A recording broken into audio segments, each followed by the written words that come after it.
Hello students, आप लोग को मैंने पिछले टर्न पर इंटेंसिव और एक्सटेंसिव प्रॉपर्टी तक एक्सप्लेन किया था। आज हम लोग पढ़ेंगे स्टेट ऑफ सिस्टम से। देखिए इसमें सब थियोरेटिकल है क्योंकि इन सब कंसेप्ट को आपको जानना है और जो आपकी प्रूविंग होगी ये सब होगी वो फिजिक्स में आप लोग को मिलेगा। ठीक है, केमिस्ट्री में सिर्फ हम लोग को सिस्टम के बारे में और एनर्जीज के बारे में ये सब जानना है, इसीलिए आप लोग को ये थोड़ा थियोरेटिकल पोर्शन मिला है। ठीक है, चलिए स्टेट ऑफ सिस्टम पे आ जाइए। स्टेट ऑफ सिस्टम क्या है? The system is said to be in a particular state when all its measurable properties such as temperature, pressure है फिक्स वैल्यूज। हम लोग कब कहेंगे कि कोई सिस्टम कहाँ पे आ गया है, स्टेट में है कि ठीक है किसी पर्टिकुलर स्टेट में है, जब उसकी जो सारी मेजरेबल प्रॉपर्टीज होगी। मेजरेबल प्रॉपर्टीज का मतलब होता है जिनको हम मेजर कर सकते हैं, सारी मेजरेबल प्रॉपर्टीज जो हैं उनकी वैल्यूज़ क्या हो जाए, फिक्स हो जाए, तो हम कहेंगे कि सिस्टम एक पर्टिकुलर स्टेट में आ चुका है। ठीक है, क्या कह रहे हैं कभी भी क्या कहेंगे, कोई भी सिस्टम एक पर्टिकुलर स्टेट में तभी आता है जब उसकी जो मेजरेबल प्रॉपर्टीज़ है, मतलब जिन प्रॉपर्टीज़ को हम मेज़र कर सकते हैं, जिनकी वैल्यूज़ हम निकाल सकते हैं, उनकी वैल्यूज़ क्या हो जाए, फिक्स हो जाए। ठीक है, नेक्स्ट है आपका स्टेट वेरिएबल्स। स्टेट वेरिएबल्स क्या होते हैं? The factors which are necessary to define a particular state of a system are called state variables. वो फैक्टर्स जिससे हम क्या करते हैं, हम किसी स्टेट, किसी सिस्टम के वन सेकेंड कहाँ गया, हाँ, किसी सिस्टम के स्टेट को हम क्या करते हैं, डिफाइन करते हैं। उन वेरिएबल्स को हम क्या कहते हैं, उन फैक्टर्स को क्या कहते हैं हम लोग, स्टेट वेरिएबल्स कहते हैं। मैं क्या कह रही हूँ, वो फैक्टर जिससे, जिनकी हेल्प से हम किसी सिस्टम के स्टेट को क्या करते हैं, डिफाइन करते हैं ना। ठीक है, अभी हम लोग स्टेट वेरिएबल्स बहुत सारी चीज़ें आप लोग पढ़ोगे, जैसे कि आपका टेम्परेचर, प्रेशर, इन्हीं चीज़ों से तो हम तो पता लगाते हैं कि आपका क्या है, कोई सिस्टम स्टेट में है कि नहीं है, तो ये सारी चीज़ें क्या हो जाएंगी, स्टेट वेरिएबल्स हो जाएंगी। तो वो फैक्टर्स जिनकी हेल्प से हम क्या करते हैं, किसी सिस्टम के पर्टिकुलर स्टेट को डिफाइन करते हैं, एक्सप्रेस करते हैं, उनको हम क्या कहते हैं, स्टेट वेरिएबल्स कहते हैं। ठीक है, जैसे आपका एग्जाम्पल भी दिया है, the physical state of water changes with a change in temperature and pressure. अब टेम्परेचर और प्रेशर यहाँ पे डिफाइन कर रहे हैं कि जैसे जैसे हम टेम्परेचर और प्रेशर में चेंज करेंगे, वाटर का फिजिकल स्टेट क्या होता जाएगा, चेंज होता जाएगा। तो टेम्परेचर एंड प्रेशर यहाँ पे क्या है, उसका स्टेट वेरिएबल है। तो उन जो फैक्टर्स डिफाइन करते हैं किसी पर्टिकुलर स्टेट को, किसी सिस्टम के, उसको हम क्या कहते हैं, स्टेट वेरिएबल्स कहते हैं। ठीक है, नेक्स्ट आपका है थर्मोडायनेमिक। अब इक्विलिब्रियम तो आपको पता है, when rate of forward reaction becomes equal to the rate of backward reaction is known as chemical equilibrium, ये आप लोगों ने पढ़ा है।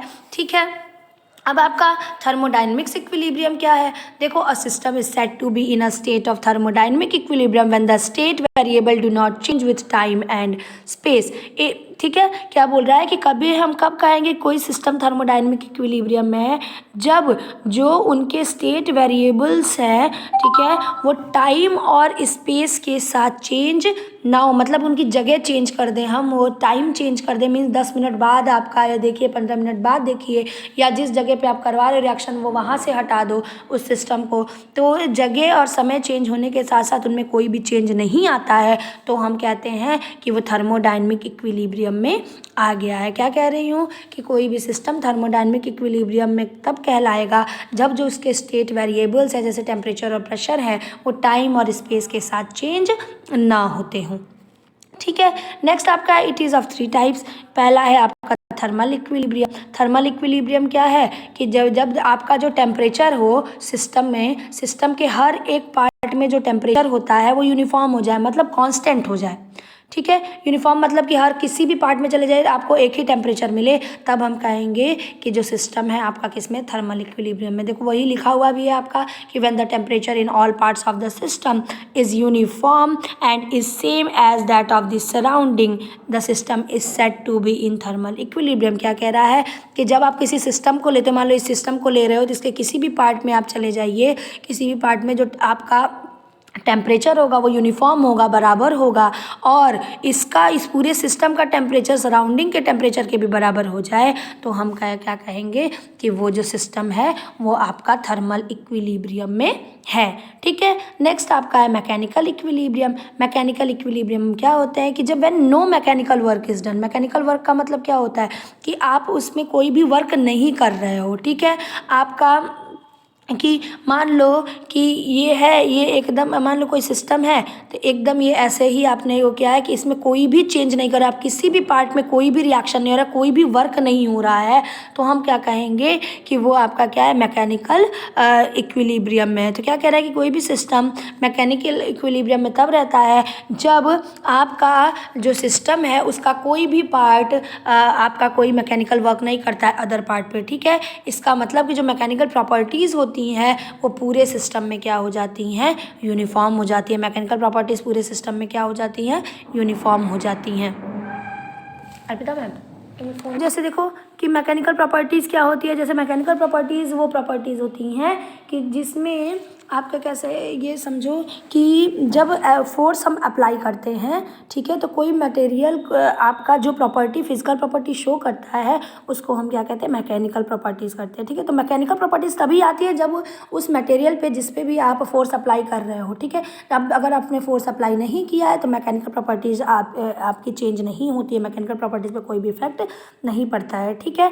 तो आपका कोई भी मटेरियल मैकेनिकल प्रॉपर्टीज़ कभी एग्जिबिट करेगा जब उस पर फोर्स का एप्लीकेशन करवाया जाएगा, ठीक है, फोर्स अप्लाई किया जाएगा। जैसे कि हार्डनेस हो गया, इलास्टिसिटी हो गई, टेंसाइल इलास्टिसिटी, आपको सबको पता है कि भाई फ्लेक्सिबिलिटी जो होती है, टेंसाइल स्ट्रेंथ मतलब जो तनाव होता है किसी भी चीज़ में, किसी भी ऑब्जेक्ट में, जो आपका टेंसाइल स्ट्रेंथ मतलब जो तनाव होता है उसको हम लोग, वो सब क्या है, मैकेनिकल प्रॉपर्टीज़ है, ठीक है। तो मैकेनिकल इक्विलिब्रियम क्या बोला मैंने कि सिस्टम, कोई भी सिस्टम मैकेनिकल इक्विलिब्रियम तब कहलाएगा कि मैकेनिकल इक्विलिब्रियम है जब कि उस सिस्टम का एक पार्ट दूसरे पार्ट पे कोई भी मैकेनिकल वर्क ना कर रहा हो। अब आप लोग कहोगे मैकेनिकल वर्क क्या होता है कि एक पार्ट दूसरे पार्ट में कि फोर्स के थ्रू, भाई मान लो एक पार्ट दूसरे पार्ट पे फोर्स अप्लाई कर रहा है, उस फोर्स के थ्रू जो एनर्जी ट्रांसफ़र कर रहा है उसको हम मैकेनिकल वर्क कहते हैं। मान लो कि आपका एक पार्ट है, ये जैसे मान लो कि ये सिस्टम है, ये पार्ट इस पार्ट पे आपका क्या कर रहा है, फोर्स अप्लाई कर रहा है, इस फोर्स के थ्रू जो एनर्जी का वो ट्रांसफ़र कर रहा है यहाँ से यहाँ, वही क्या कहलाएगा, मैकेनिकल वर्क कहलाएगा। तो मैकेनिकल इक्विलिब्रियम कब होगा, जब कोई भी सिस्टम का कोई भी पार्ट किसी अदर पार्ट पे मैकेनिकल वर्क ना कर रहा हो। इसका मतलब कि जो मैकेनिकल प्रॉपर्टीज़ की जो वैल्यू हो जाती है वो यूनिफॉर्म हो जाए, उसमें अब कोई भी चेंज ना हो रहा हो, ठीक है। तो हम कहेंगे कि वो सिस्टम किसमें, मैकेनिकल इक्विलिब्रियम में है, ठीक है। थर्ड आपका केमिकल इक्विलिब्रियम, आपको बहुत ज़्यादा बताने की ज़रूरत है नहीं। केमिकल इक्विलिब्रियम क्या होता है कि आपका कंपोजिशन, केमिकल कंपोजिशन कांस्टेंट हो जाए, rate of forward reaction becomes equal to rate of backward reaction हो जाए, तो हम कहेंगे कि सिस्टम आपका जो रिएक्शन है वो किसमें, केमिकल इक्विलिब्रियम में है। क्लियर है आपको ये चीज़ें, ठीक है। नेक्स्ट आपका ये प्रोसेस है, इसको मैं उसमें नेक्स्ट